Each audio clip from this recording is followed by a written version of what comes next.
Okay guys, so if you're always on display and your Apple Watch is not working, I'm sure to fix it.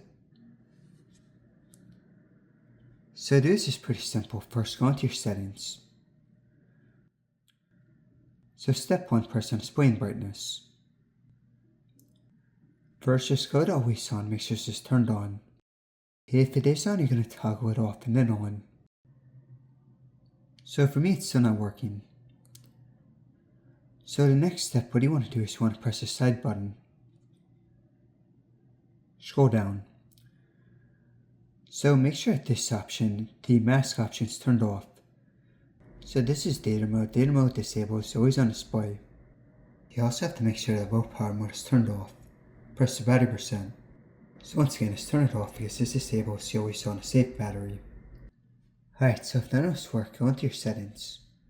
Just go back to your main settings page. Press on general. Press software update. So just make sure on the newest version of WatchOS.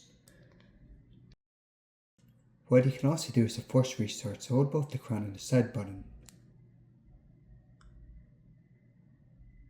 Keep on holding till you see the apple.